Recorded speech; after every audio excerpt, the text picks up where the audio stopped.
แสงภูคำบรรทานุวงศ์เนาะเป็นห้องอำนวยการของบริษัทส่งเสริมแรงงานลาวจำกัดมื้อนี้กับเป็นมือโชคดีเนาะเป็นมือที่ว่าดีที่สุดๆของเอื้อยนั่นแหละเนาะบ่คาดฝันว่าจะมีโชคเนาะตัดสินใจมาร่วมงานน้ำเพิ่นแล้วอาจจะเป็นสิ้นหรือดวงที่เข้ากัน เฮ็ดให้ถูกรางวัลที่1เนาะได้ที่ดินแล้วก็พร้อมด้วยเฮือนใช้มาแล้วประมาณ2 ปีนี่มันกับบริการดีเนาะการโอนเงินให้พนักงานเนาะการใช้โอนสิ่งของต่างๆนั่นแหละเนาะจนว่าบ่ถึกเนาะสิบอกชื่อตัวเองก็ยังบ่ฮู้จักสิบอกบางเทื่อแต่บ่คาดฝันดอกว่าสิมีโชคแบบนี้ก็ดีใจเนาะที่ว่าอาจจะเป็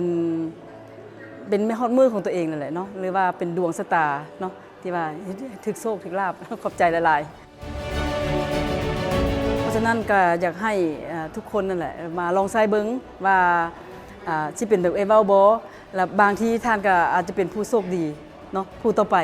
เนาะเจ้าขอบใจเจ้า